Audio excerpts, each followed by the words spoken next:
보기보다 우리 찬양 들으시고 우리 감사합니다. 손에 있는 보기보다 주를 더 사랑하는가. 이슬 같은 모습보다 주를 더 사랑하는가. 사랑의 의미라고 하면 주님 만날 수 없어. 헛된 영화 바라보면 사랑할 수도 없어. 잠시 머물 이 세상 헛된 것들 부리니 주를 사랑하는 마음 금마가 더 귀하다. 언제 다시 주어질지 아는 이가 있는가.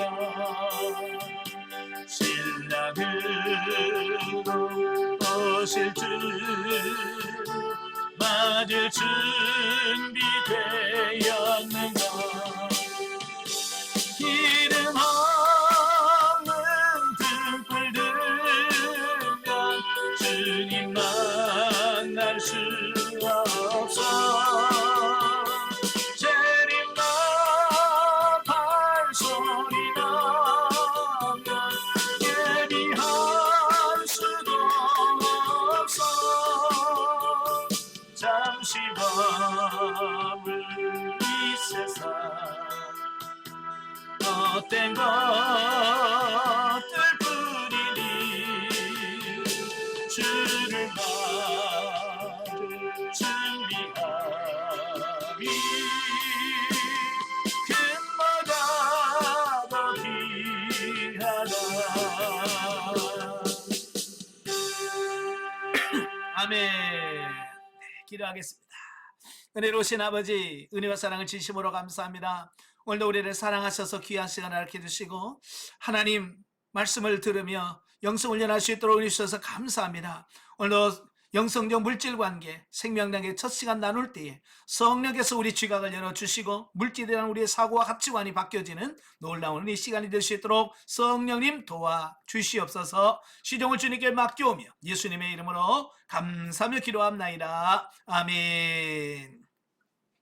예, 오늘 이 시간에는 영성적 물질관계 생명단계 보도록 합니다. 교재 177페이지 훈련과정 177페이지를 보시면 영성적 물질관계 생명단계가 나오게 되어지는데요. 자, 우리 한번 점검을 한번 해보죠. 자, 우리가 영성을 통해서 우리가 신령한 집을 지어야 된다고 그랬잖아요. 자, 신령한 집을 짓는 첫 번째 기둥이 성령의 구원사역이라고 그래 있어요. 이 성령의 구원사역은 우리 영혼 안에서 이루어지는 일이에요. 우리 영이 거듭나고 거듭난 영이 성장하고 자라면서 예수 그리스도를 본받아서 살아가는 삶이 바로 성령의 구원사역이라고 볼 수 있고요. 그 다음에 두 번째 기둥이 성령의 은사사역입니다. 성령의 은사사역은 뭐냐면 우리 육체가 타락한 이후에는 선을 행할 수 있는 능력이 아무것도 없어요. 그래서 하나님께서는 우리 육체에다가 은사와 능력을 덧입혀 주시고 그것을 경험하고 체험하면서 사고와 가치관을 바꿔서 이제 하나님의 말씀에 순종할 수 있는 그런 삶으로 바꿔가는 작업을 하는 게 성령의 은사사역이다 라고 볼 수 있고요. 그 다음에 이제 세 번째 기둥이 바로 오늘 물질관계고요. 네 번째 단계는 영성적 대인관계라고 볼 수 있습니다. 예, 우리가 세상을 살아가면서 혼자 살 수는 없잖아요. 우리는 사회적 동물이기 때문에 모여 살아야 돼. 모여 살려면 나 혼자가 아니라 다른 사람과의 관계가 자연스러울 있을 수밖에 없는 거예요. 그죠? 바로 집 안 가정부터 대인관계가 시작이 되고 그게 사회, 직장 모든 부분에 가면 다 대인관계가 작용하게 돼요. 그래서 이 대인관계가 잘 형성이 되어야 그 대인관계를 통해서 내 영성이 아름답게 형성이 될 수 있다라고 하는 거고요. 자, 세 번째 내가 뭐라고 했어요? 영성적 물질 관계. 이제 세상에 살아가다 보면 우리가 자연스럽게 물질이 필요하고 또 물질을 쓰면서 살아가게 되어집니다. 예, 그래서 이 하나님께서 주신 물질을 어떻게 활용할 거냐라고 보니 굉장히 중요하다고 그랬어요. 자, 영성적 물질 관계 첫 번째 단계는 의무와 책임 단계라고 그랬어요. 자, 의무와 책임 단계는 누가 주인입니까? 물질의 주인이 누굽니까? 의무와 책임 단계에서 누구예요? 나죠, 나. 내가 주인이야, 내가 주인. 그래서 모든 물질을 쓰는 그 모든 결정권은 내가 지고 있는 거예요. 그래서 내가 판단하고 내가 결정해서 물질을 쓰고 지출하고 모든 걸 다 내가 한다면 왜? 내가 주인이니까. 그래서 하나님께서는 이 영성훈련을 받으면서 이제 하나님께서 이 주인을 작업을 하시는 겁니다. 그래서 네가 주인이 아니고 나야 라고 하나님께서 이걸 가르쳐 주시려고 우리에게 자꾸 심고 거두는 훈련을 시키시는 겁니다. 심는 훈련을 시키시는 거예요. 그래서 심는 훈련을 자꾸 하다 보면 넌 네 거 아니야. 예? 하나님 내 거니까 내가 하나님대로 해. 그래서 하나님이 심으라 그러면 내가 심고, 예? 그렇게 자꾸 하나님 말씀대로 심다 보니까 이제 내가 주인이 아니구나. 그래서 이제 주인이 내가 아니고 이제 하나님이 주인이라는 사실을 발견하게 되고, 이제 그래서 이제 주도권을 하나님께 내어놓는. 자, 그게 의무와 책임 단계. 자, 두 번째 단계가 실용 단계죠. 이 하나님께서 이 물질을 쓰실 때에 그냥 심으라고만 말하지 아니하시고 내가 심으면 거기서 거두어짐을 경험하게 돼요. 그러니까 육체는 심었는데 하나님 말씀에 따라서 심었더니 거두어진단 말이에요. 이제 거두어질 때에 그냥 본전만 오는 게 아니고 거기서 30배, 60배, 100배로 불어나서 내게 거둔단 말이에요. 그러니까 그걸 경험하고 체험한 사람들은 이거 잘하면 이게 복을 받겠구나. 그래서 복을 받는 수단으로 물질을 심는 어떤 이제 그런 단계라고 보시면 돼요. 예. 그래서 그 단계를 거쳐서 세 번째 단계가 이제 진리 단계죠. 이제 진리 단계는 뭡니까? 이제 내 말을 듣고 하나님 말씀대로 물질을 쓰면서 이제 이 물질이 이제 하나님을 위하여 쓰여지는. 그래서 이 하나님께 주신 물질 안에는 심을 씨앗이 있고 먹을 양식이 있구나. 이제 심을 것과 먹을 양식이 구분되어지는 단계. 그래서 먹을 것은 먹고 심을 것은 심는. 그래서 이제 계속해서 풍성한 삶을 살아갈 수 있게끔 만들어지는 어떤 그런 단계가 진리 단계다라고 이렇게 보면 되겠고요. 자, 오늘은 마지막 생명 단계입니다. 생명 단계에서 물질은 어떻게 써야 되느냐라고 하는 부분인데요. 자, 교재 보겠습니다. 생명 단계 밑에 다 같이 보겠습니다. 성도가 신령한 집으로 세워지고 성령의 지도와 인도를 받아 물질을 심을 때 하늘에는 상급이 쌓이고 이 땅에는 여러 배로 거두게 되는 생명적인 역사가 풍성하게 나타나는 단계이다 그랬어요. 자, 생명 단계 들어오면 첫 번째가 뭐예요? 신령한 집으로 세워진다. 네 기둥에서 다 생명 단계 얘기하면서 제일 먼저 뭐라고 그랬어요? 신령한 집이 세워졌다 그랬잖아요. 우리가 상담 받아보면 가나안 4-7이 되면 이제 신령한 집이 건축이 되어지고 내주내제했다는 말을 하게 돼요. 바로 이제 그런 거예요. 이제 내주내제하고 신령한 집이 건축이 되어지는 것은 기본이에요. 자, 그리고 성령님의 지도와 인도를 받아서 물질을 심을 때 이게 이제 생명이 되는 전제 조건이에요. 생명 단계에 들어왔으니까 내 맘대로 써도 그냥 이게 다 생명이 되겠네. 아니에요. 내 맘대로 쓰는 것은 그냥 죽고 썩는 부분으로 가고 성령의 지도 인도를 받아서 물질을 쓴 부분만 생명이 되어지는 거예요. 그러니까 여러분이 얼마나 많이 묻고 성령의 뜻을 따라서 심었냐, 요게 중요한 거거든요. 예? 그죠? 그래서 항상 하나님 이거 어떻게 할까요? 어떻게 심을까요? 라고 하나님께 물어서 주님의 말씀대로 심는 것은 생명이 되어지고, 오늘 기분 좋아 내가 쏠게, 이건 사망이에요. 아시겠죠? 그러니까 같은 물질이라도 성령께 묻고 지도 인도를 받으면 생명이 되고, 그냥 내 기분 그래서 내가 쏠게, 이건 사망으로 간다 그 말이에요. 예. 그래서 이걸 항상 조절을 잘 하셔서 이제 성령의 지도 인도를 받아서 물질을 쓰는 그런 삶이 평범하게 이루어지는 그런 부분이 돼야 됩니다.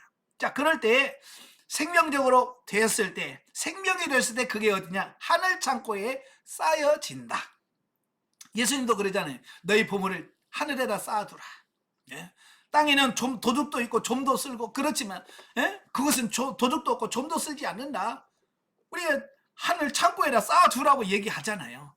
바로 여러분들이 생명이 된 부분, 여러 물질로 생명이 된 부분은 바로 하늘 창고에 쌓여지게 된다 라는 겁니다.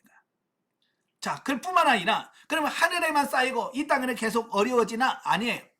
하늘에 쌓여지고 또한 이 땅에서도 여러 배로 거두는 이런 경험을 통해서 이 땅에서도 풍성하게 살 수 있도록 하나님께서 만들어 주시는 겁니다. 예. 아시겠죠? 또 이 글자에서 또 풍성에다 또 동그라미 치시고 아멘 그러지 말아요. 이 앞에 게 되어야 뒤에 게 되는 거예요. 아시겠죠? 네. 그래서 신령한 집이 세워진 다음에 그 다음에 성령의 지도 인도를 받아서 물질을 쓰는 이게 전당 이게 조건이에요. 이게 두 가지가 조건이에요. 이것이 되어졌을 때 하늘의 상급이 쌓이고 이 땅에서 여러 배로 받는 그런 풍성한 삶이 나올 수 있다라고 하는 이 정의입니다. 자, 그 다음에 그 밑에 1. 하나님이 받으시는 향기로운 재물. 야, 여기서 이제 향기로운 재물이 된다라고 하는 말은 하나님이 기뻐 받으시는, 인정하시는 그런 재물이 된다. 쉽게 말하면 생명이 되는 재물, 그런 뜻이에요. 예. 자, 만약에 여러분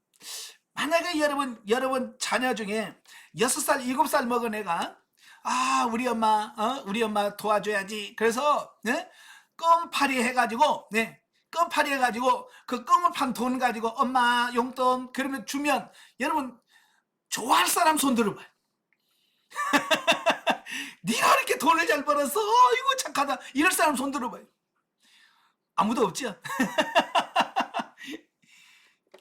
너 공부해야지. 네가 지금 그거 팔고 돈 벌 때야 지금. 도리어 속상해 할 거예요. 이게 정상적인 부모라면 다 그럴 거예요. 예. 성장해서 그 단계에 들어가서 나중에 대학교 졸업하고 그래서 직장 탁 잡고 성장해서 월급 받아가지고 어머니 용돈입니다 드리면 그때는 기분이 진짜 좋잖아요. 그죠? 받는 사람도 기분이 좋잖아. 그런데 아직도 어린아이가 엄마 기쁘게 한다고 껌 팔아가지고 그거 용돈 줘봐, 그게 기쁘겠어? 그게 우리도 마찬가지. 우리도 영적으로 성숙해서 하나님 안에 우리가 성장해서 하나님의 물질을 하나님께 헌금도 하고 하나님 나라를 위해서 물질도 쓰고 그러면 얼마나 좋겠어요. 그죠? 근데 우리는 마치 우리가 영적으로 어려가지고 4살, 3살 그 수준이어서 껌 팔아가지고 부모에게 드리는 것처럼 하나님께 11조 드리고 감사한금 드리면 하나님 보실 때 얼마나 그러겠어요. 성장하셔야 돼요. 아시겠죠? 예. 거기 보면 빌립보서 4장 14절부터 20절까지 나오는데요. 너희가 내 괴로움에 함께 참여하였으니 잘하였도다. 빌립보 사람들아. 나오죠? 빌립보. 이 말씀은 이제 빌립보서에서 나오는 말씀이거든요. 빌립보라고 하는 교회는 사도 바울이 2차 전도 여행을 가서 유럽으로 건너가서 첫 번째 세운 교회가 빌립보 교회예요. 이 빌립보 교회는 그가 기도하러 강가에 갔다가 루디아 자주장사 루디아를 만나서 또 귀신 들린 여종을 고쳐주고 그 귀신 들린 여종도 전도했겠죠. 또 그 다음에 그가 귀신 들린 여종을 고쳐줬다는 것 때문에 그 주인에게 고발을 당해서 그가 매를 맞고 착고에 매어 그 고난 속에서 그 고통 속에서도 그가 하나님을 찬미하고 기도합니다. 그때 하나님께서 옥터를 흔들리게 하시고 옥문을 활짝 열게 하시고 착고를 풀려지는 기적을 경험하게 돼요. 자, 그럴 때 그것을 본 간수가 칼을 빼서 자결을 하려고 그래요. 자, 우리는 본문을 보면 아니 왜 간수가 자결을 하려고 그럴까? 라고 생각할 수 있겠습니다만은 그때 당시 현행법이 뭐냐면 이 죄수를 지키는 간수가 그 죄수를 놓치게 되면 그 죄수들이 당해야 될 벌을 간수가 대신 받는 법이 있어요. 예. 그러니까 지금 바울이 심하게 매를 맞고 깊은 감옥의 착고에 매어 있단 말이에요. 그 모습을 봤을 때 간수는 무슨 생각을 할까요? 예? 쟤는 아주 중죄를 저질렀을 거야. 예? 그렇지 않고야 저렇게 심하게 매를 맞고 저렇게 착고에 매일 수가 없지. 아마 중죄일 거야 라고 생각했을 거예요. 예. 그러니 그 중죄인이 문이 열렸으니까 도망갔겠지. 예. 그러면 나는 어차피 내일 날 새면 죽네. 차라리 내가 죽겠다. 이런 거예요. 정의롭게 죽겠다. 예. 그래서 죽음을 선택하려고 했던 거거든요. 그때 바울이 칼을 거둬라. 우리는 여기 있다. 그러니까 간수가 깜짝 놀라는 거죠. 왜냐하면 보통 죄인들은 문이 닫혀 있어도 도망갈 생각을 하거든. 그죠? 문이 잠겨있어도 어떻게 하면 도망갈까? 그런데 이 사람들은 열렸는데도 안 도망간단 말이에요. 예? 그러니까 아까 그들이 했던 기도 소리 들었을 거 아니에요. 그들이 했던 찬송 소리 들었을 거 아니에요. 예? 그러면서 이 사람들은 뭔가 다를 거다. 그래서 그를 씻겨주고, 그리고 뭐라 그래요? 내가 어떻게 해야 구원을 받을 수 있습니까? 그때 주 예수를 믿으라. 그리하면 너와 내 집이 구원을 얻으리라. 그 초청을 듣고 그가 바로 예수님을 영접하고 그 밤에 온 식구가 다 세례를 받습니다. 그래서 바로 그 간수의 가족들이 세례를 받고 빌립보 교회의 일원이 됩니다.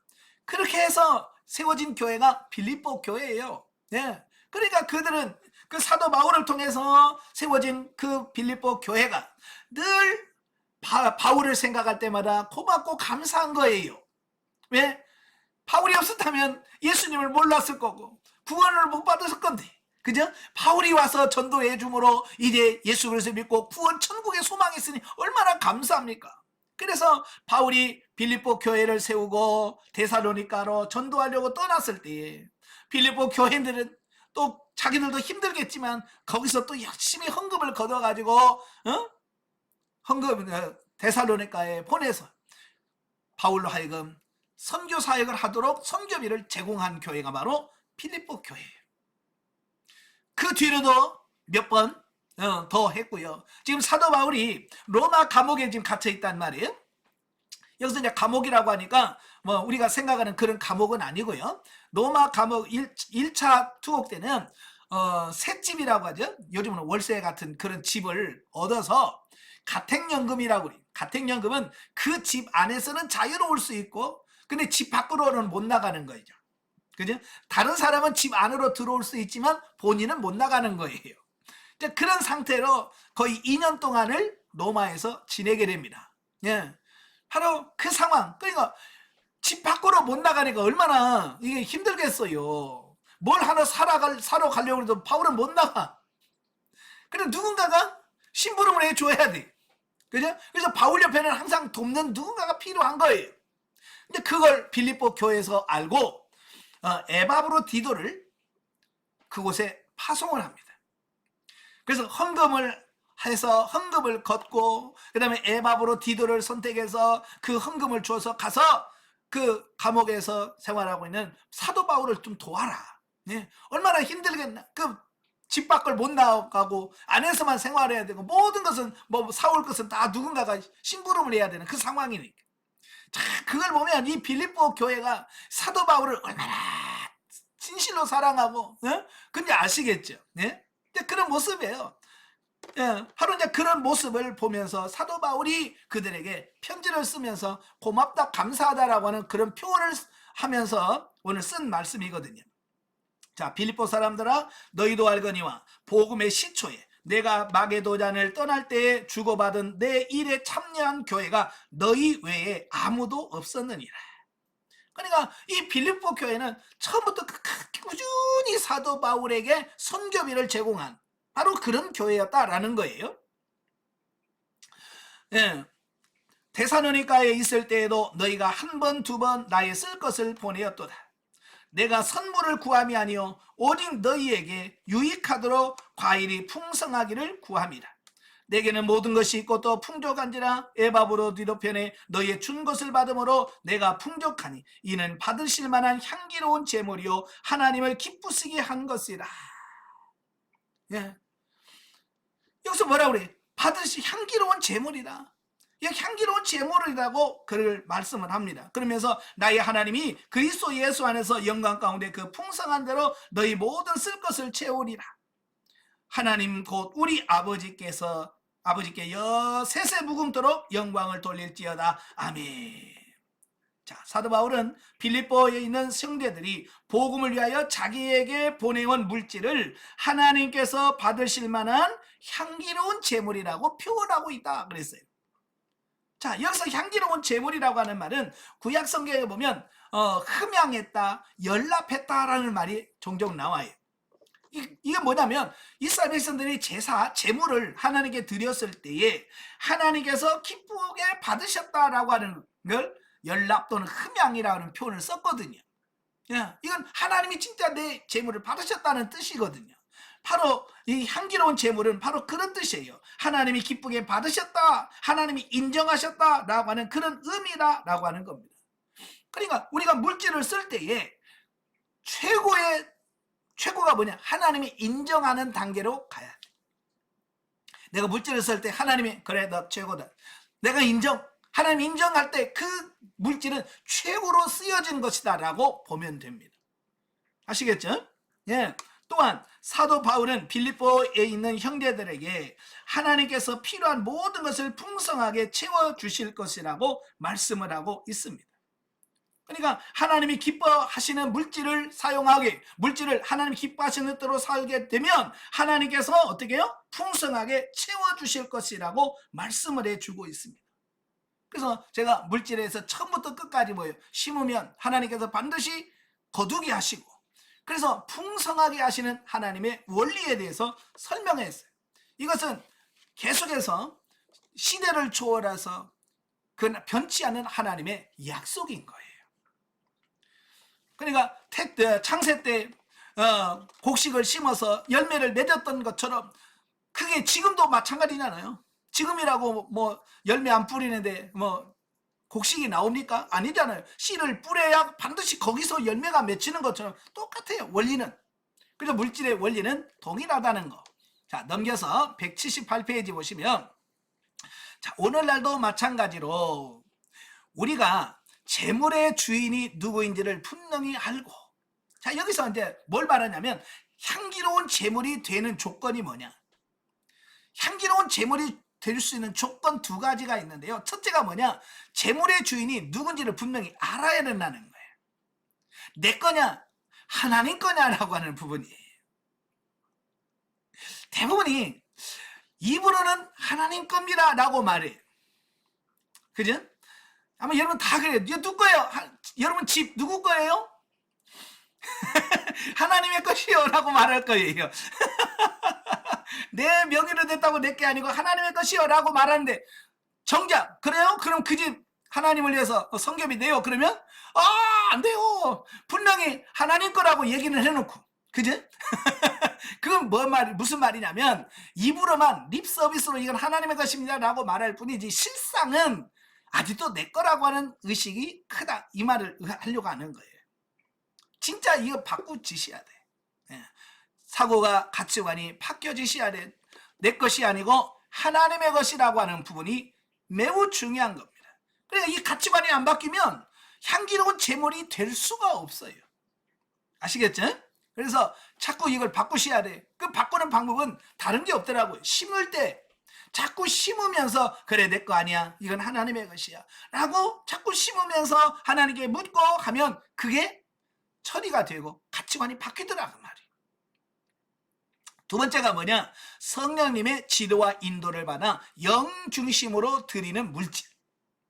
그러니까 내 마음대로 쓰는 게 아니고 그 물질을 쓸 때에 성령의 지도와 인도를 받아서 주님, 성령님 어떻게 쓸까요? 얼마 쓸까요? 라고 성령님의 지도 인도를 받아서 물질을 쓸 때에 그게 향기로운 제물이 될 수 있다는 그 얘기예요. 아시겠죠? 자, 그래서 성령님께 꼭 물어보셔야 돼. 어떻게 쓸까요? 어디다 쓸까요? 얼마나 할까요? 계속 하나님께 물으면서 그 물질을 쓸 수 있도록. 아시겠죠? 두 가지가 필요하다고 그랬어요. 내 물질의 가치관, 물질의 주인은 하나님이라고 하는 거. 그 다음에 성령에게 묻고 지도 인도받는 것, 이 두 가지가 되어야만 향기로운 제물이 될 수 있다라는 겁니다. 그래서 하나님께서는 기뻐 받으시는 향기로운 제물이 될 뿐만 아니라 그 자체가 생명으로 바뀌고, 하나님께서는 그와 같은 자들에게 진리로 심을 기회를 더 많이 주시고자 많은 물질을 허락하시는 것이다 라는 겁니다. 자, 이런 거예요. 자, 자녀들에게 용돈을 주어봤어요? 저도 이제 우리 아이들에게 그 용돈에 대한 가르쳐야 될 필요성이 있잖아요. 그래서 아이들이 초등학교 1학년, 2학년 때, 그전에는 용돈을 안 주다가, 그래, 한번 용돈 한번 줘보자. 그래가지고 아이들을 불러가지고, 자, 이제부터 내가 용돈을 줄 거야. 그러니까 이 용돈을 어떻게 쓸 것인가? 잘 생각해서 잘 써봐라. 그리고, 예? 일단 1,000원씩을 줘봤어요. 그래서 잘 써. 근데 네, 고맙습니다. 근데 애들이 안 보여. 고맙습니다. 그런데 애들이 안 보여. 그래서 좀 이따 보니까 아이스크림 하나씩 빨고 벌써. 아이가 어리니까 이 용돈에 대한 이걸 어떻게 써야 되는 이런 게 잘 모르잖아요. 그러니까 떼동 돈이 없다가 갑자기 돈이 쓰니까, 야, 이때다. 그래서 사먹는 거예요. 이게 아직 돈에 대한 개념이 부족한 거지, 없는 거죠. 그래서 얘들은 아직 안 되겠다. 아직 용돈 주는 수준이 안 된다. 그래서 좀 더 기다려서 좀 더 큰 다음에 1년 후에 다시 용돈을 또 줘봤어요. 그랬더니 1년 컸다고 애들이 달라지더라고요. 작년까지만 해도 돈만 생기면 가서 마트로 가서 아이스크림 사 먹던 애들이 이제는 조금 컸다고, 아빠 11조는 어디다 놔? 이제 1,000원을 주면 잔돈으로 바꿔달라는 거야. 그래서 왜? 그러면 11조 하게요. 자, 그래서 1,000원 주면 또 바꿔줘야 돼. 100원짜리로 바꿔주면 이제 거기서 100원은 11조 통, 요만한 저금통 같은 거 해서 이제 너는 여기다 11조 넣고, 네? 그래서 이제 딱 자기 딸하고 아들하고 캔 저금통 같은 거 만들어서 그냥 거기다 넣었다 한 달에 한 번씩 모아서 11조 하고, 이제 그런 훈련을 시킨 거예요. 예. 그러니까 이제 당연하게 딱 물질을 받으면 제일 먼저 하는 게 11조 얼마? 그 11조 거기다 자연스럽게 넣고, 이게 이제 훈련 조금 성장하니까 그게 가능해지더라는 거예요. 그래서 이게 성장하셔야 돼. 하나님도 여러분도 마찬가지.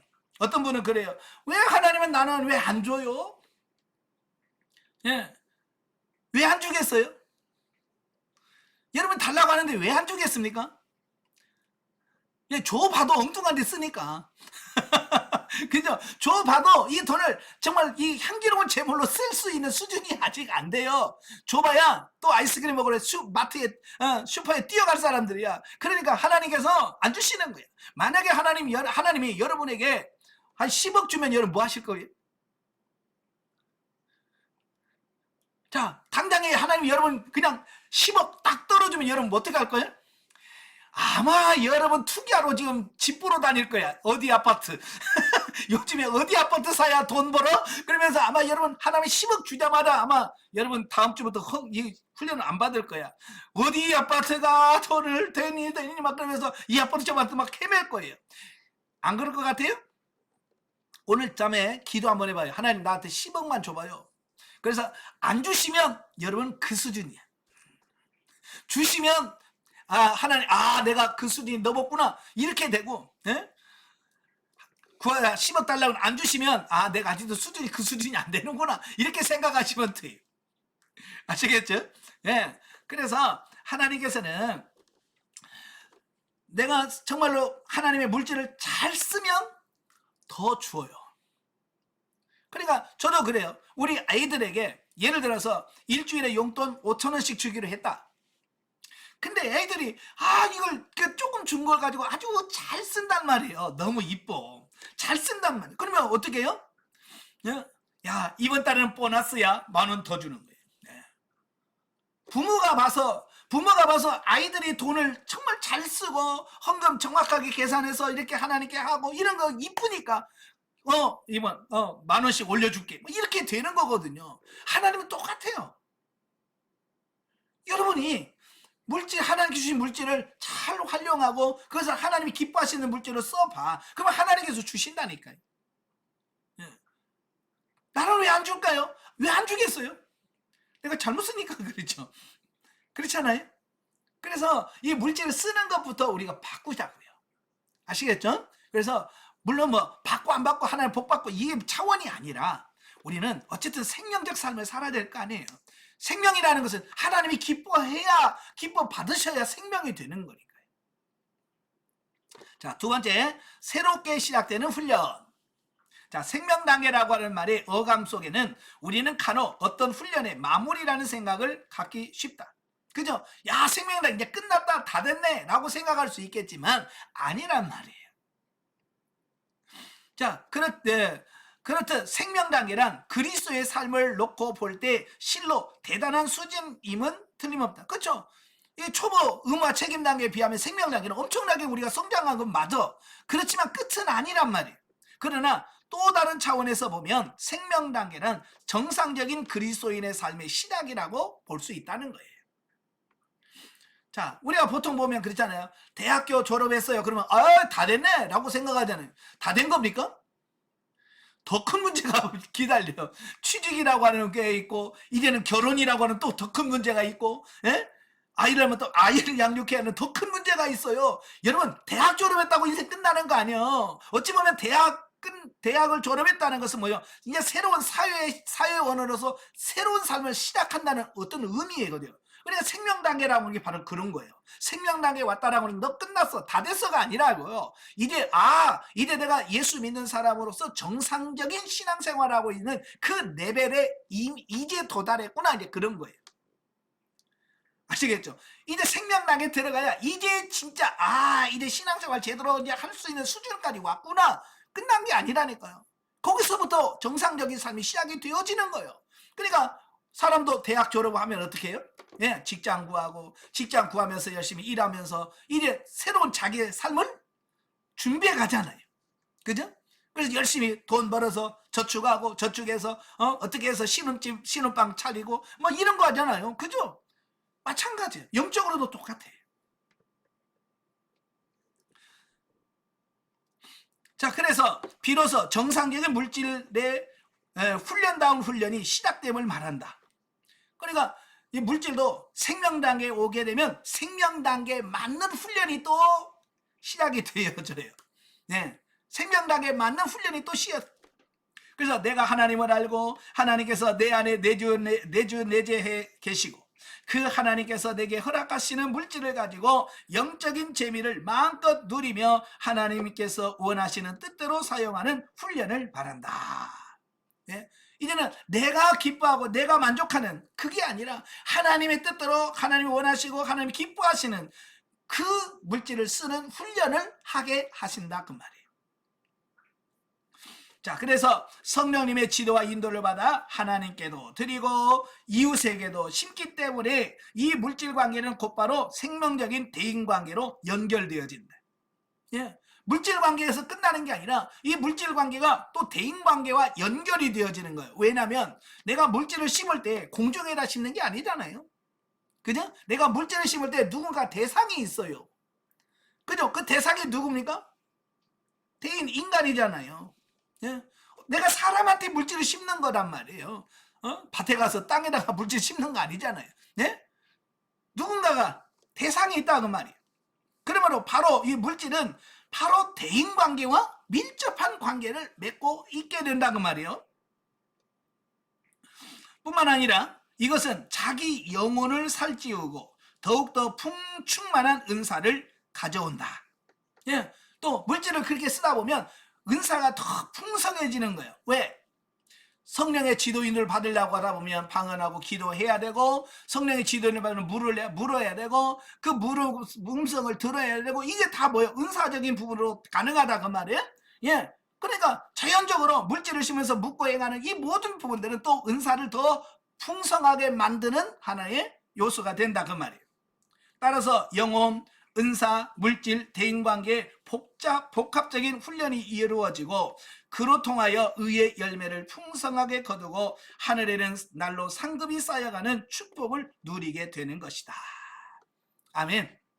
예. 그래서 이 생명 단계에 들어가게 되면 이래 영혼, 구원, 성례 구원 사역, 은사 사역, 물질 관계, 대인 관계 이 모든 네 기둥이 복합적으로 다 균형을 이루어서 전체가 다 생명이 되도록 만드는 그런 삶이 된다 그 말입니다.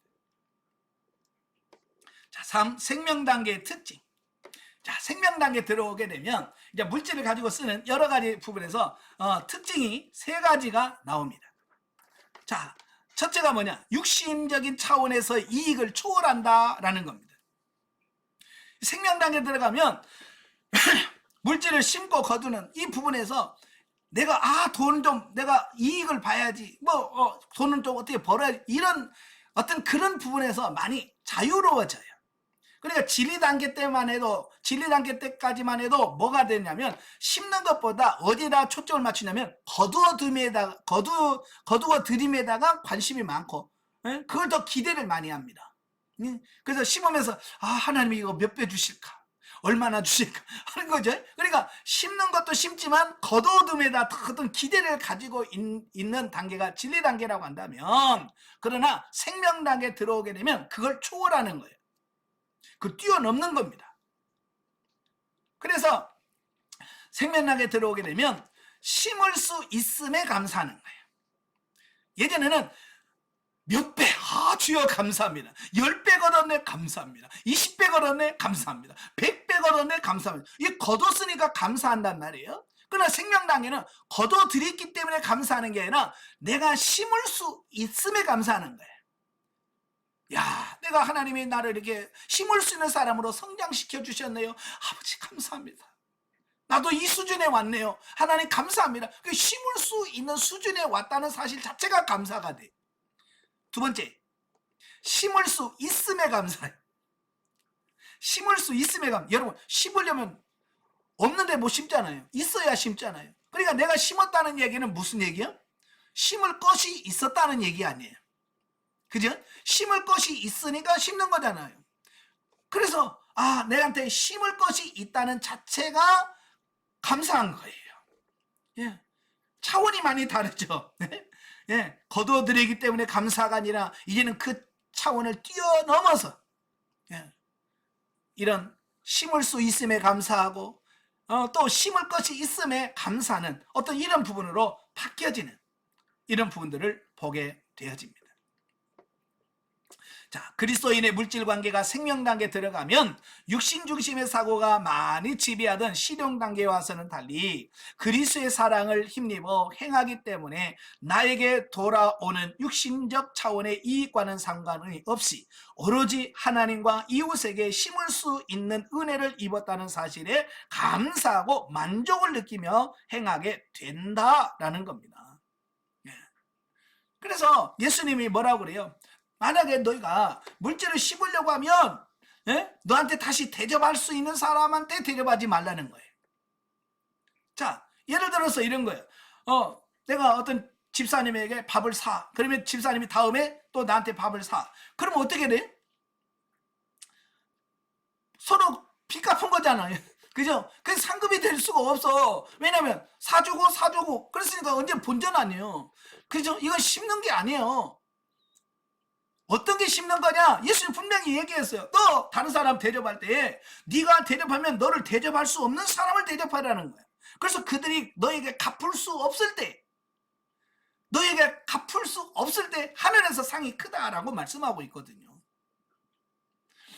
예, 그러니까 이걸 잘 기억을 하셔야 돼요.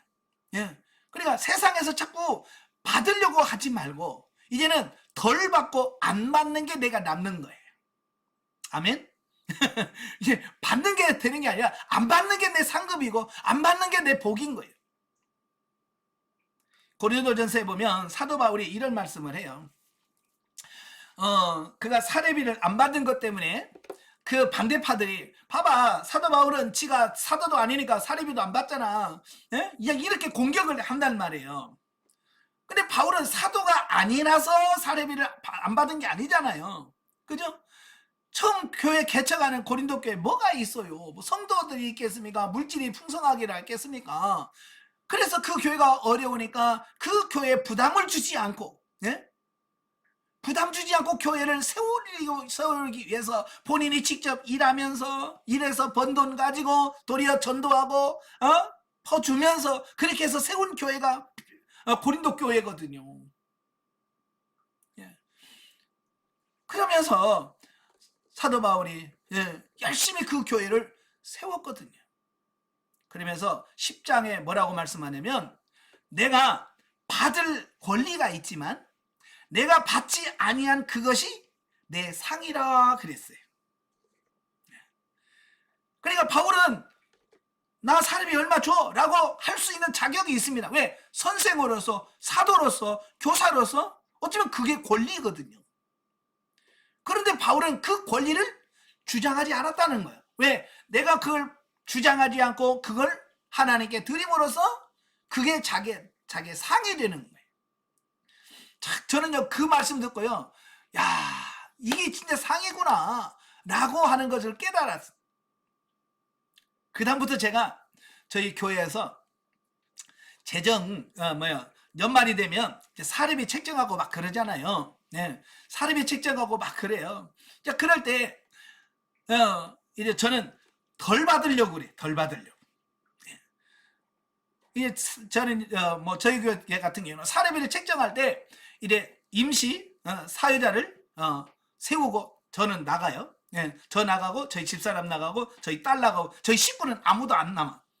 교회 안에는 우리 식구는 없어요. 전부 다 교인들만 모여가지고 제 사례비를 책정을 하는 겁니다. 다 끝나면 이제 다 끝났습니다. 그러면 제가 들어가죠. 제가 들어가면 거기가 목사님 사례비 얼마 이렇게 딱 책정됐다고 적어가지고 올려놔 있어요. 그러면 그걸 딱 보는 순간 이제 내년도 사례비가 얼마구나 딱 알 수 있지요. 근데 저는 그 숫자도 알지만 뭐도 아냐면 우리 교회 형편을 알잖아요. 그죠? 우리 교회 1년에 수입이 얼마고 나가는 지출이 얼마고 돈이 얼마 남는지 아니까 딱 계산이 나올 때 뭐가 나와요? 사람이 이만큼을 줄 수 없다는 걸 알아요. 성도들은 미안하죠. 네, 목사님한테 더 주고 싶고, 네? 더 많이 드리고 싶죠. 우리 성도들도. 그러니까 해마다 올려줘요. 자꾸 올려. 네. 저는 깎아도 자꾸 올려줘요. 네, 해마다. 그러면 제가 그걸 가지고 와서 다시 이거 얼마, 우리 교회 형편상 이 정도 안 됩니다. 우리 교회. 우리 교회 사례 이렇게 되면 우리 재정 빵꾸납니다. 그래서 여기서 여러분의 마음만 받고 제가 얼마 삭제하겠습니다. 직권으로 삭제하겠습니다. 그래서 제가 직권으로 삭제를 해요. 그래서 다운을 시킵니다. 나도 돈 많이 받으면 좋죠.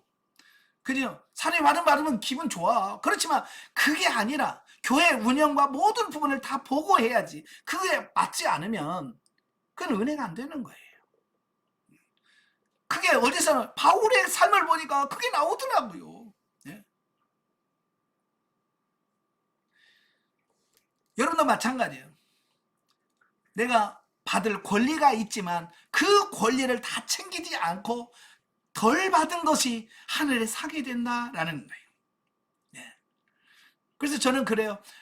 나는 하늘에 받을 상이 많을 거야. 왜? 내가 포기하고 내려놓은 게 많으니까. 저는 그 소망을 가지고 살아가는 거예요. 예? 예, 이 땅에서 내가 좀 가난할 수 있고, 이 땅에서 좀 내가 부족할 수 있고, 이 땅에서 내가 펑펑 못 쓰니까 조금 답답한 부분은 있겠지만, 그러나 나는 하늘에 쌓아둔 상급이 있다. 예, 그래서 나는 감사하고 그거에서 기뻐하는 거예요. 여러분 다윗 보세요. 열왕기상 29장에 보면 그가 성전을 짓고 싶었죠. 예? 성전 짓고 싶어서 지으려고 하는데 하나님께서 거절하셨잖아요. 그죠? 너는 군인이라서 안 돼. 네 아들 때에서 내가 성전을 짓게 하겠다. 그리고 하나님께서는 다윗에게 그 성전의 식양, 이 모든 걸 다 다윗에게 알려주셨어요. 그래서 다윗이 설계도까지 완벽하게 다 준비를 다 해놨어요. 뿐만 아니라 그 성전의 공사에 들어갈 모든 재료를 다윗이 다 준비하는 거예요. 예? 내가 비록 성전은 짓지 못하지만 이 재료는 준비할 수 있을 거야. 그래가지고 그런 성전 짓는 재료를 준비를 하는 겁니다. 돌, 나무 다 준비를 합니다. 그리고 마지막에 29장에서 그가 하나님께 평생 모았던 모든 부분들을 하나님께 성전 건축원금으로 드려요. 그때 다윗이 드린 돈이 수조원이에요. 수조원. 뭐 몇 억이 아니고요. 네. 수조원이에요. 그러면서 다윗은 뭐라고 그래요? 내가 이만큼 냈으니까 뭐 일을 안 해요. 아버지가 내게 주신 것을 내가 주께 다시 드립니다. 야, 이 고백이 얼마나 큰 고백입니까? 그죠? 네? 이거 자기가 이렇게 열심히 정말 그건 뭐예요? 다윗이 모은 돈은 뭐예요? 예, 전쟁터에 나가서 정말 목숨 걸고 전쟁에서 탈취하고 이런 전리품들이거든요. 그러니까 이거요, 값진 거예요. 다윗이 모은 것은요, 그냥 길거리 가서 오다 가다 죽은 게 아니에요. 목숨을 걸고 전쟁에 나가서 전쟁터에 가서 탈취하고 하는 모든 수입이거든요. 그러니까 이건 어찌 보면 다윗의 생명과도 같은 것들이에요. 그럼에도 불구하고 다윗은 그걸 주를 위하여 다 내놓는 거예요. 그러면서 주께서 받은 것을 내가 주께 드립니다 라고 고백한단 말이에요. 이게 다윗의 물질 관계가 생명단계에 들어왔음을 보여주는 겁니다. 아시겠죠? 예, 그래서 오히려 자신은 물질을 채워주시는 하나님의 손길을 감당할 수 없다는 겸손의 고백을 통하여 주신 물질이 하나님의 뜻대로 잘 사용되기를 기도한다. 예.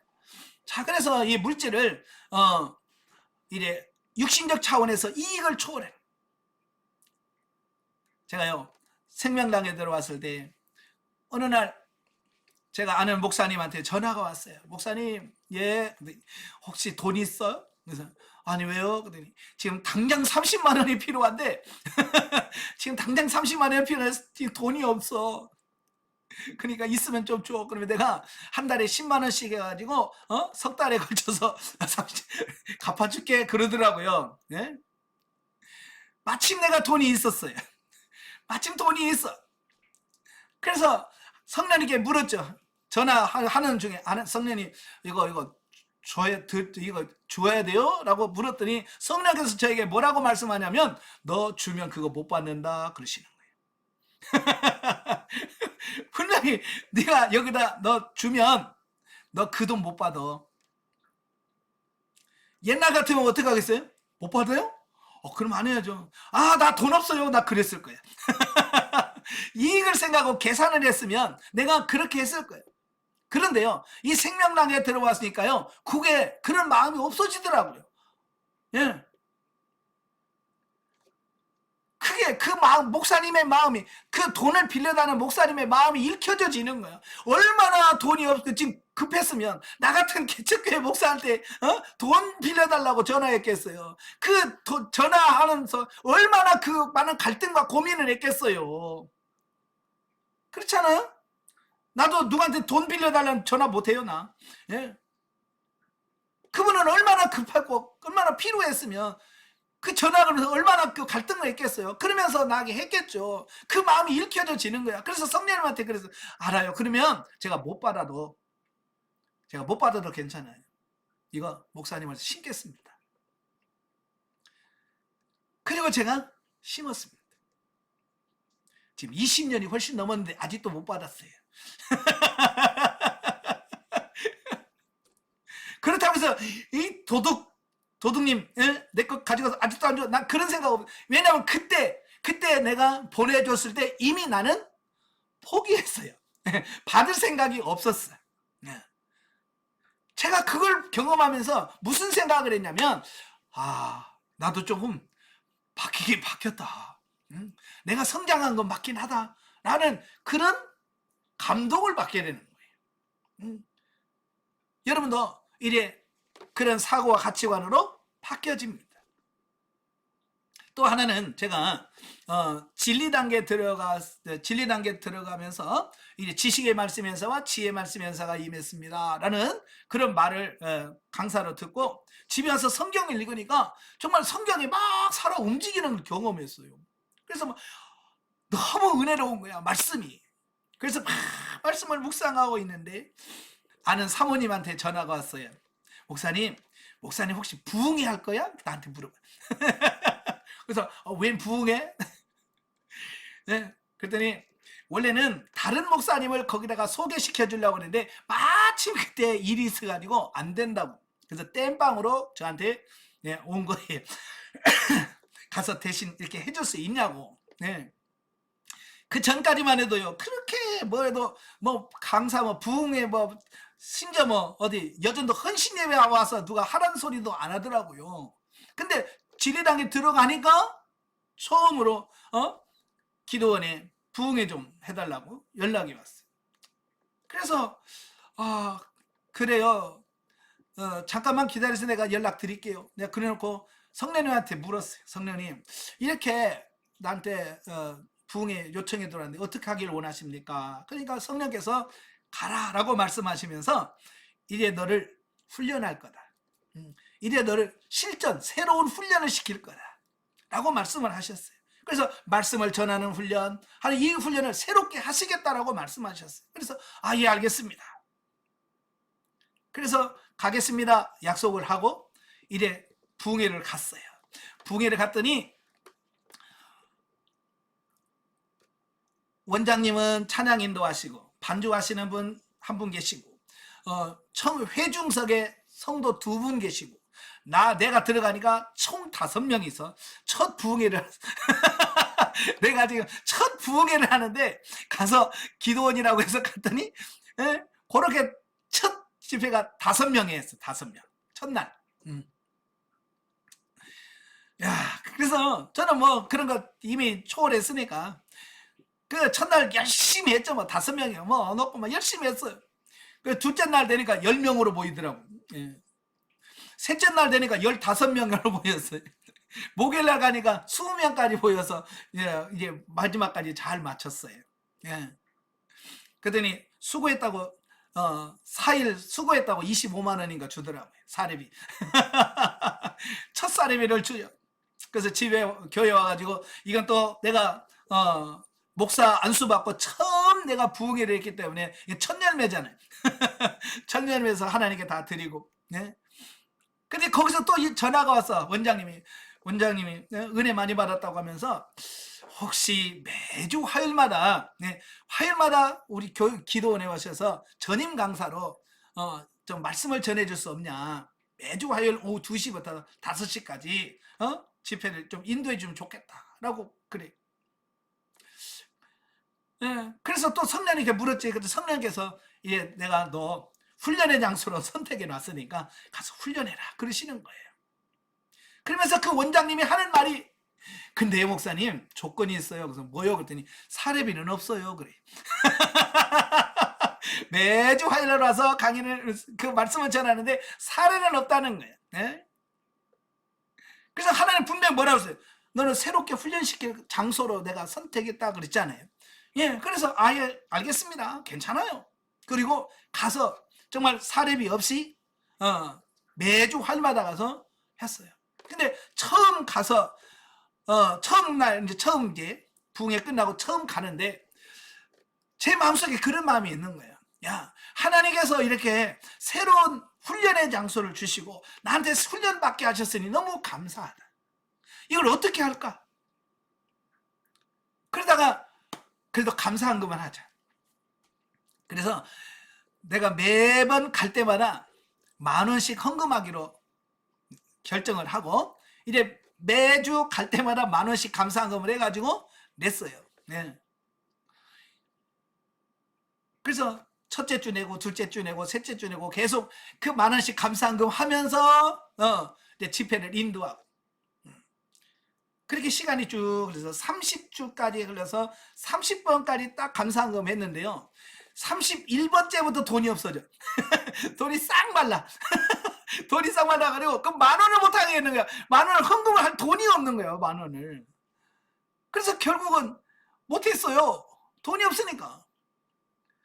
그 다음 주도 못했고, 그 다음 주도 돈이 없어도 못했고, 그래서 연속 5주를 감사헌금을 못하고, 예, 못하고 있었어. 근데 5주째 가서 집회 마치고 집에 돌아왔는데 그 원장님한테 전화가 왔어요. 목사님, 계좌번호만 한번 알려주세요. 그래서 아니 왜요? 그랬더니 가끔 그 집회에 오셔서 기도하셨던 권사님이 계셨어요. 종 무슨 제약회사 종 있죠? 그 회사에 좀 높은 직에 계신 분이야. 좀 있어요. 돈이 좀 있어. 그러니까 그분이 가끔씩 저희 집회에 오셔서 참여하셔서 은혜 받으셨어요. 그러니까 그분이 원장님한테 그 목사님한테 내가 선교비를 좀 하고 싶다. 네. 그랬다는 거야. 그래서 얼마인지는 모르지만 하여간 계좌 좀 알려줘요. 그래서 계좌번호 알려줬더니 매달 30만 원씩이 와요. 매달 30만 원씩이 와. 네. 그 전에는 내가 월세가 6개월에 밀렸었거든요. 예. 6개월에 밀려서 나도 힘들어. 나도 어려운데 그렇게 한 거거든요. 그러니까 그분이 매달 30만 원 보내니까 나는 거기다 5만 원만 보내면 월세가 해결돼. 야, 진짜 월세 해결되니까요. 그렇게 자유로울 수가 없더라고요. 이 월세 이게 부담되면요. 참 목회하기 힘들어요. 예? 그래서 2년 동안 그분이 2년 동안 매달 30만 원씩 보내드려가지고 정말 그 2년 동안은 정말 임대료 걱정 없이 편하게 목회 생활을 했어요. 자, 그걸 보면서 하나님은 정말 공짜가 없다. 그리고 정확해요. 제가 30주를 냈거든요. 그 30만 원 딱. 만약에 제가 2만 원씩 해서 30주를 했으면 얼마야 될까요? 아마 60만 원씩 줬을 거예요. 근데 제가 10,000원씩 해서 30만 원 받은 거죠. 네. 하나님 계산 정확하십니다. 네. 심은 대로 거두게 하십니다. 네. 자, 그 다음에 두 번째, 청지기 의식이 확고해진다. 이 생명당에 들어오게 되면 이 청지기 의식이, 이 청지기라고 하는 말은 관리자라는 뜻이에요. 관리자. 맡아서 관리하는 사람. 여러분, 은행에 가면 직원들이 많잖아요. 네. 여러분, 은행의 직원들이 그 돈의 주인입니까? 은행 직원일 뿐이지, 그다음 관리자일 뿐이지, 자기 돈 아니에요. 그 돈은 누구 거요? 예, 고객 것들이에요. 고객분들 거거든요. 예. 그러니까 그들은요, 고객들이 가서 내 돈 내놔. 그리고 청구서 딱 들으면 그냥 줘요. 예. 1,000만 원 달라고 하면 청구서 딱 이렇게 해서 1,000만 원 주면 1,000만 원 착 내줘요. 그러면서 뭐라고 그래? 이용해서 고맙습니다. 그래. 예. 만약에 여러분한테 1,000만 원 줘봐. 그러면 여러분 어떻게 하겠어요? 왜 줘? 그러잖아요. 그죠? 근데 그분들은 왜 줘요? 안 해요.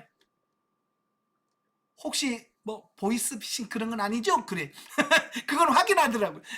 요즘에 하도 보이스피싱 해가지고 그게 속은 사람이 많으니까 이제 좀 단위가 좀 500만 원 넘어가면 꼭 확인을 하더라고. 거기서 은행에서. 예?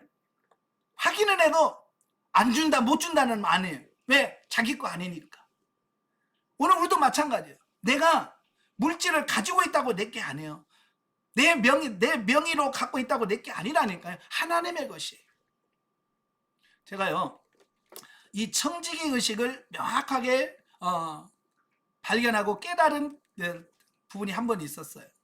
제가 생명단계 들어왔을 때요. 생명단계 들어왔을 때 10월달 정도에 저희 친구 대구에서 목회하는 친구 목사한테 전화가 왔어요. 권 목사 왜 계좌번호 한번 줘봐. 그래서 왜 그랬더니 이게 줘봐 그러더라고. 그래서 저는 계좌번호 이렇게 알려줬더니 그분이 하는 말이 그런 거예요. 자기 처제가 인천에 살아요. 제가 인천에 목회하고 있을 때니까 자기 처제가 인천에 살았는데 교회에서 시험 들어가지고 11조를 안 냈대. 자기 교회에다가 11조를 안 냈대. 어렸을 때 신앙생활 했으니까 11조 해야 된다는 건 아는데 교회에 시험 드니까 교회에다 내기는 싫고, 그죠? 교회에다가 헌금 내기는 싫고, 그러니까 이제 이걸 차근차근 좀 모은 거예요. 몇 개월 모이니까 이게 꽤 이제 많아지니까, 예? 계속 쌓아둘 수는 없고, 그래서 형부가 목회를 하니까 형부교회에다가 보내야 되겠다. 그래서 대구에 있는 그 제 동기 목사한테 전화해가지고, 형부 이거 이렇게 해서 이거 보내려고 하는데, 그러니까 그 목사님은 교회가 크니까 그 돈 와봐야 의미가 없거든요. 그래서 제가 생각난 거예요. 왜? 바로 옆에 내가 사니까, 인천에 제가 있으니까. 그래서 저한테 계좌번호 달라고 해가지고 그 계좌번호를 처제한테 알려줘가지고 그 처제가 내 통장에다가 돈을 입금하는. 그래서 얼마가 들어왔더니 120만 원이나 들어왔어요. 그때는 이 120만 원 얼마나 큰 돈인지 몰라. 120만 원, 와, 큰 돈이네. 네. 그래서 하나님, 이거 웬 돈이에요? 이거 어떻게 써요? 근데 대답이 없으셔. 네. 하나님 허락을 해야 돈을 쓰죠. 나는 막 쓰고 싶은데 하나님 허락을 안 하셔. 그래서 물어도 대답이 없으니까 그냥 통장에다가 계속 넣어놓고 맨날 보면서, 어이구, 야, 돈 있네. 그러고 나는 보는 재미로만 사는 거지 뭐. 근데 한 달 있었더니 다시 100만 원이 또 들어왔어. 그분한테 다시 100만 원이 또 들어왔어. 그래서 220만 원이 됐어요. 220만 원이. 네. 그래서 그러고 있는데 성탄절이 됐어요. 성탄절 오전 예배 드리고 점심을 먹고 있는데 누가 교회 문을 똑똑똑 두들겨요. 그래서 나가봤더니 영성훈련 받으시는 선배 목사님이 오셨어요. 오셔서 봉투를 하나 내놔. 그래서 이거 뭐예요? 그랬더니 오늘 성탄 감사헌금을 냈는데, 그러니까 성도들이 내는 헌금을 가지고 이걸 어떻게 할까요? 라고 하나님께 물었더니, 너 권대한 목사 갖다 줘라 그러시더라는 거예요. 그래서 그냥 그 잔돈 200원까지 200원까지 다 그냥 봉투 한 봉투에 넣어가지고 그대로 들고 오셨어요. 그래서 나는 성령 하나님의 음성에 순종하는 것 뿐이요, 그리고 주고 가시오. 60만 8,200원. 그래서 갑자기 220만 원에 68만 2천 200원 그거 있으니까 이게 얼마가 돼? 300만 원이 다 돼요. 300만 원. 내 평생에 그렇게 많은 돈이 있으긴 처음이야. 그러니까 그때부터 이제 혼이 흥분되기 시작하는 거예요. 이거 뭐 할까? 이걸 뭐 할까? 없을 때는 혼은 가만히 있던데 이제 돈이 있는 걸 봤잖아요. 혼이. 그러니까 혼이 막 하면서, 그때 386 컴퓨터가 처음 나왔을 때요. 386 컴퓨터가 처음 나오면서 그게 새거 제일 좋은 게 250만 원일 때. 지금은 뭐 그 값도 안 나가는데 그때 당시는 처음 막 나올 때는 그 최고 비쌌을 때요. 250만 원. 막 그거 사고 싶어. 내가 286 썼거든요, 컴퓨터. 부팅 해놓고 화장실 가서 한참 일 보고 와도 아주 디디딕 부팅하고 있는 그 컴퓨터야. 그러니까 이거 좀 빠른, 좀 성능이 좋은 컴퓨터가 있으면 얼마나 좋을까. 그래서 이거 250이니까 사고도 남으니까 나 컴퓨터 살까. 아버지 컴퓨터 살까요? 대답이 없어. 그러다가 이제 개척교회 하니까 또 차가 필요할 것 같아. 차가. 그래서 이거 가지고 그레이스 좀 큰 거라도 살까? 봉고차 아주 허름한 거라도 살까? 그리고 이제 컴퓨터 살까, 차 살까? 이거 가지고 하나님 차 살까요? 컴퓨터 살까요? 맨날 기도할 때마다 그거 물어. 근데 대답이 없어. 한 달을 물어도 대답이 없어. 그러다가 한 달이 지나서 그 해가 바뀌고 2월 달이 됐어. 2월 달 됐는데 어느 날 목요기도 갔다 와서 이래 저녁을 먹고 8시부터 11시까지 3시간 기도해야 되니까 기도를 막 하고 있는데 10시쯤 됐을 때 성령께서 갑자기 저에게 뭐라고 말씀하냐면, 그 목사한테 전화해라 그러시는 거예요. 기도 막 하고 있는데 10시쯤에 막 기도하고 있는데, 너 그 목사한테 빨리 전화해. 그래서 그 생각나게 하시는 목사님한테 전화하라는 거예요. 그래서 기도하다 말고 그래서 바로 강대상이 옆에 전화가 있으니까 전화를 띡띡띡띡 해서 걸었어요. 그러니까 그 목사님이 받으셔. 그래서 여보세요, 어떻게 지내세요? 그래. 비상이야. 그래. 그 말 듣는 순간 뭐라고 이렇게, 야, 이거 뭐 잘못 건 것 같다 내가. 뭘 전화를 잘못 건 것 같다. 그래서 무슨 일인데 하고 하니까 그분이 이제 아들 둘, 딸 하나 낳았으니 큰 아들은 한동대에서 학교를 다니고 있고 둘째 아들이 고3 이번에 졸업하면서 시험을 본 거예요. 대학교 시험을. 그러니까 이 너무 가난하니까 없으니까 그 아들한테 그랬대요. 야, 우리는 너무너무 가난해서 너 대학교 가르칠 자신이 없어. 돈이 없어. 그러니까 너는 좀 취직을 해가지고 돈을 벌어서 니네 형 좀 대학교 보내게. 니네 형 등록금 좀 대줘라. 그랬대요. 예. 근데 이 아들이 나는 그렇게 못해요. 나도 대학교 갈래요. 그리고 대학교 간다고. 그랬으니까 원서 낼 전부터 이제 이 두 부부, 목사님 부부는 철야를 하는 거야. 교회에서 자면서 왜 돈은 없지? 애는 간다고 그러지. 그러니까 할 방법이 없잖아요. 그러니까 3개월 동안을 그걸 놓고 기도한 거예요. 이 아들. 처음에 시험 볼 때는 하나님 떨어지게 해주세요 기도했대. 왜? 돈이 없으니까.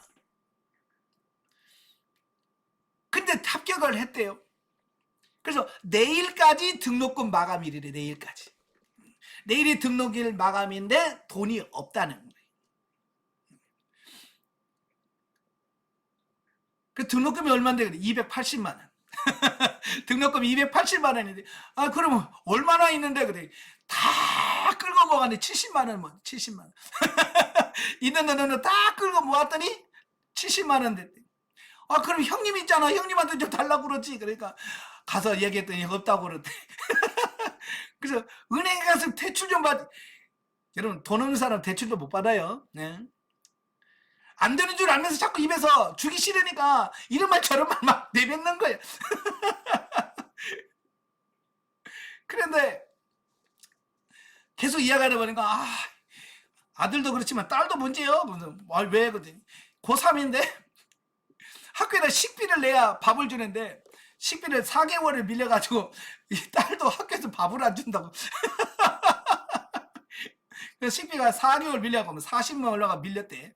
예? 그 얘기까지 듣게 돼. 예? 그러니까 점점 액수가 늘어나네. 예? 젠작해서 등록금만 줬으면 210만 원을 끝날 텐데 자꾸 묻다가 보니까 딸내미 밥값까지 다 물게 생겼어요. 예? 마지막에 무슨 생각이 드냐면 그래 그냥 일반 대학교 간다면 주지 말고 신학교 간다면 주자. 제 0과 6이 합의를 했어요. 물어가지고 신학교 간다고 하면 주고 네? 그냥 일반 대학교 간다면 주지 말자. 이게 이제 합의가 됐어. 그래서 전화하면서 계속 내 안에서 둘이 막 싸우는 거야. 0하고 6하고 막 싸우면서 줘야 안 됐나? 이거 싸우는 거죠. 그러다가 결국 둘이 합의한 게 뭐냐면 신학교 간다면 주고 일반 대학교 간다면 주지 말자. 그래서 제가 물었죠. 어디 대학교? 신학교요. 그러더라고요. 신학교. 이제 더 이상 어떻게 물릴 방법이 없잖아. 그래서 알았어요. 빨리 계좌번호 줘. 그래가지고 계좌번호 받아가지고 그 다음날 아침에 일어나자마자 은행 문 열자마자 가서 이체를 시켜주고 이제 통장 얼마 안 남았더라고요. 300 얼마에서 250만 원이 빠져나갔으니 뭐 몇십만 원 좀 남아있는 거예요. 그거 가지고 허탈해가지고 이렇게 그냥 강대상 앉아가지고 하고 한숨 반 하면서 이렇게 쉬고 있는데 성령께서 찾아오셨어요. 왜 그러고 있니? 야, 그 돈 어디서 산 거야? 하나님이 주신 것, 하나님 주신 거죠. 왜? 내가 뭐 번 거 하나도 없어요. 내가 일해서 번 거 하나도 없어. 그냥 준 거잖아요. 그냥 계좌번호 주세요. 그럼 보내준 것 뿐이잖아요. 나는 한 것은 뭐냐면 그냥 가만히 앉아서 그냥 통장 계좌번호 알려주고 받고 목사님 가져온 것 통장에 넣은 것밖에 없어. 내가 한 일은 다 뭐야? 하나님이 하신 거예요. 그래, 내가 너한테 이걸 맡겨놨었대. 지금 이 일을 위해서 지금 이 일을 그 사람, 그 목사님 기도하게 하고 그 훈련시키는 그분대로 훈련시키시고 나는 나대로 이 헌금을 나한테 줘가지고 이걸 내 맘대로 쓰나 안 쓰나 이건 나는 그 훈련인 거예요. 내 맘대로 쓰나 주의 뜻대로 쓰나 안 쓰나 이 훈련을 하고 있고 다른 분들은 이걸 나한테 심나 안 심나 이 훈련하시고 하나님이 그게 쫙 보여지는 거예요. 만약에 여러분, 예? 만약에 제 친구 목사가 그 처제에게, 야, 내 친구 목사인데 그 목사한테 줘라, 그 계좌에다 너를 주라 그럴 때 그 처제가, 아, 싫어, 나 다른 사람한테 안 줘, 나는 형부한테 줄 거야, 그랬으면 나한테 오겠어요? 불순종하면 안 오잖아요. 그 선배 목사님도, 우리도 돈 없어요, 나도 안 해요, 그러면 그게 오겠습니까? 그분들이 순종했기 때문에 온 거 아니에요. 그죠? 그게 탁착착 보여지는 거예요. 내가 또 순종했기 때문에 그게 모아서 그곳으로 흘러갔고, 그 순종했기 때문에 그 아이가 신학교를 들어가게 되고, 이런 게 모든 게 뭐냐면 연결 다 돼 있는, 이게 딱 보여지는 거예요. 그래서 야, 이게 물질이라는 게 그냥 하나로 끝나는 게 아니라 이게 다 연결되어 있구나. 누구 하나가 여기서 파토를 내면, 예? 순종을 안 하면 이게 끝나는 거예요. 참 그런 걸 보면서, 야, 이거 순종해야 되겠구나. 이게 왜 다 고리 다 연결되어 있기 때문에 그런 거예요. 그래서 제가, 그랬군요, 나는 관리자군요. 네? 거기서 제가 청지기 의식을 확 깨달았어요.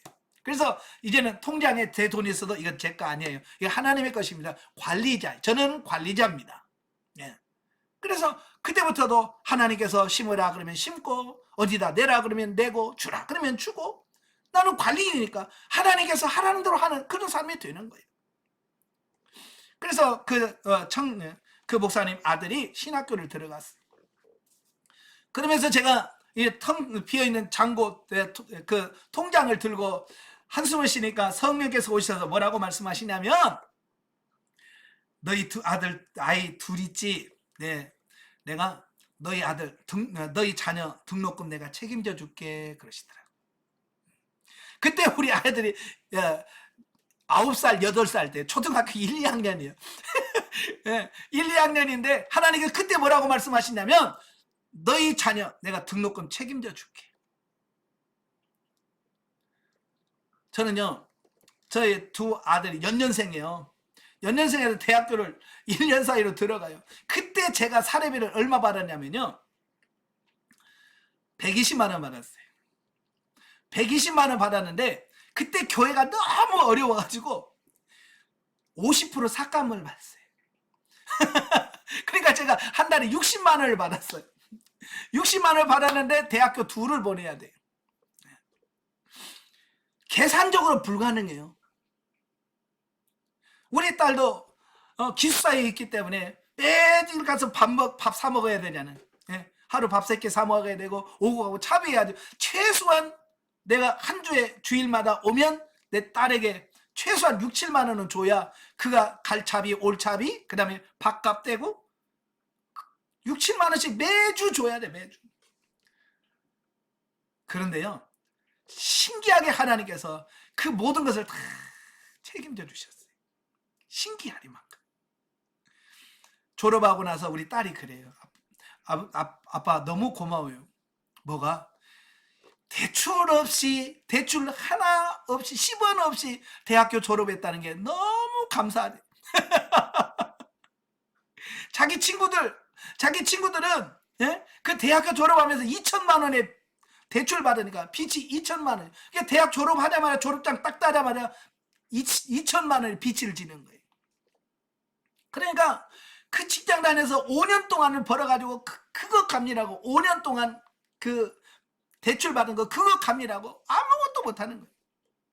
근데 지는 하나도 없으니까 조금 벌어도 자기 거잖아. 그렇잖아요. 그러니까 그게 친구하고 비교가 되니까 너무 고맙다는 거예요. 하나님이 하신 거죠. 네. 여러분, 하나님이 순종하면 그렇게 하나님께서 하시. 예. 저희 형제들도 신기하대, 저를. 어떻게 두 아이를, 예. 저희 집사람 직장 다녀본 적 없어요. 예. 저도 사람이 그렇게 팍팍 받아본 적 한 번도 없어요. 그랬는데 우리 아들도 대출 하나 없이 신대호까지 졸업했어요. 예. 이래 목사 안수 받았습니다. 예. 하나님께서 그때 만약에 제가 그 욕심 때문에 그 순종 안 했으면 이런 복이, 이런 은혜가 있겠어요? 없었죠. 그때 순종했기 때문에 지금 누리는 겁니다. 그냥 되는 거 없어요. 얼마 전에 우리 아들이 저한테 전화 걸어서 뭐라고 하냐면, 아버지 어떻게 사셔요? 그래. 지가 봐도 내가 신기한 거예요. 왜? 성도도 없지, 들어오는 걸 뻔한데 늘 보면 나는 웃고 살지, 행복하게. 예. 지네들 만나면 밥은 제가 사. 그러니까 아무리 생각해도 신기한 거야. 어떻게 사는지. 그래서 제가 그러죠. 제가 너 영성훈련 받았잖아. 심어. 너도 기회만 있으면 심어. 심으면 하나님께서 그때 당신은 어려울지 모르지만 나중에 거두게 되는 단계에 가면 너도 그렇게 돼. 열심히 심어라. 예. 여러분도 마찬가지예요. 열심히 심으시길 바랍니다. 자, 그 다음에 3번, 말씀이 실제가 되는 것을 풍성하게 경험한다 그랬어요. 네. 말씀이 실제가 되는 것을 경험한다. 네, 그러니까 성경 말씀은 성경의 감동으로 쓰여진 하나님의 말씀이다. 그 말씀은 바로 생명이다. 그러나 그 생명의 말씀이 어떤 이에게는 아무런 효력이 없고 재미도 없다. 왜 그런가? 그 이유는 그 사람의 삶이 진리적이고 생명적이지 못하기 때문이다 라고 하는 겁니다. 그러니까 말씀을 순종하지 않는 사람들은 성경 읽어봐야 까만 건 글씨고 하얀 건 종이에요. 아무 재미가 없어. 그러나요, 이 말씀대로 순종하는 사람들은 너무너무 재밌는 거예요. 왜? 그 말씀이 실제가 되잖아요. 그죠? 예. 성경에 기록된 그 말씀들이 자기 자신에게 바로 적용이 된다 그 말이에요. 예. 그러니까 말씀이 실제가 되면 너무 좋은 거죠. 그게 여러분들이 이 생명 단계에 들어와서 물질이 실제가 되어지면, 물질을 쓰고 심고 거두는 이런 것이 실제만 되어지면 정말로 성경 말씀에서 말한 그 심고 거두는 그 부분이 그게 그냥 듣기 좋으라고 헌금 많이 내라고 하는 말이 아님을 알게 돼요. 아, 이게 정말 실제구나 라고 하는 것을 느끼게 될 거예요. 놀라운 사실은 우리가 영적으로 성장하고 장성하여 우리의 삶이 진리적이고 생명적인 차원으로 들어가면 역사적 사실로 쓰여졌던 성경 말씀이 현재 자신의 삶을 영적으로 조명하고 있음을 발견하게 된다라고 하는 겁니다. 예, 제가 요즘에 경험한 게 그거예요. 성경 읽으면 그 성경 말씀이 내 얘기야, 내 얘기. 예, 나를 보고 나에게 하는 말과 같은 거예요. 예, 실제가 되니까. 여러분도 마찬가지예요. 여러분 성경 보면서 어떤 느낌을 받으세요? 성경을 보면 누가 어떤 인물이 나오면 예전에는 좋은 사람은 나고 나쁜 사람은 에이 그랬거든요. 근데 나쁜 사람 모습 속에서도 내 모습이 보여. 가룟 유다 속에서도 내 모습이 보이고요. 예? 불순종한 사울 속에서도 내 모습이 보이는 거예요. 그래서 내 속에 아직도 그런 속성이 남아있구나. 예? 나는 아닌 줄 알았더니 가룟 유다가 같은 속성이 내 안에 있더라고요. 여전히 아직도 돈 가지고 뭘 하는 이런 물질에 대한 욕심이 다 없어진 줄 알았더니 여전히 이 안에 남아있더라고요. 예. 그런 부분들을 발견할 때마다 아버지 주여 십자가에서 처리시켜주세요 라고 기도하면서 그것이 하나씩 처리되어져 가는 것을 보면서 이게 실제가 되는구나, 이걸 느끼게 되는 거예요. 아시겠죠? 예. 이와 같이 우리가 말씀을 영적 실제로 풍성하게 경험하면 그 놀라운 경험에 감격하게 되고 놀라우신 하나님의 계획과 섭리를 깨닫고 그 은혜에 깊숙이 들어가게 된다라는 겁니다. 예. 그래서 영적으로 우리가 깊은 단계에 들어가려면 바로 이 물질 문제가 통과가 돼야 돼. 이 물질 문제가 통과가 안 되면 영적으로 더 깊은 단계에 들어가려고 들어갈 수가 없어. 감리교회 창시자인 존 웨슬리가 이런 말을 했어요. 지갑이 회개해야 진짜 신앙생활을 할 수 있다라고 말씀. 지갑이라면 이 물질 문제가 깨끗해야 되고 물질 잘못 사용한 부분들이 바르게 사용됐을 때 진짜 신앙생활 할 수 있다. 그 얘기를 하셨거든요. 우리가 이 물질 문제, 아니 물질 문제하고 내 신앙 문제하고 영성하고 무슨 상관이야 라고 생각할 수 있지만 그게 아니라는, 다 연결되어 있다라고 하는 것을 꼭 기억하시길 바래요. 아시겠죠? 그래서 이 물질 문제가 철저하게 통과되는 여러분 되시기를 바랍니다. 아시겠죠? 네, 기도하겠습니다. 은혜로우신 아버지 감사합니다. 오늘도 우리를 사랑하셔서 영성적 물질관계, 생명관계를 같이 나누었습니다. 우리가 지금까지 물질에 대한 가치관을 바꾸려고 노력했습니다. 그럼에도 불구하고 여전히 아직도 내가 물질의 주인이 되어서 아깝다고 때로는 심지 못하는 우리의 모습을 보게 됩니다. 주님, 이런 연약한 모습을 긍휼히 여겨주시고 이제는 하나님의 음성에 순종할 수 있는 우리들이 되어지게 하옵소서. 이제는 우리가 물질의 주인이 아니라 우리는 관리자요 청지기로서 주님께서 맡겨주신 것을 관리하다가 하나님이 쓰라 하실 때 하나님 말씀에 순종해서 쓸 수 있는 그런 청지기가 다 될 수 있도록 도와주시옵소서. 예수님의 이름으로 감사하며 기도합나이다. 아멘. 하나님 감사드립니다.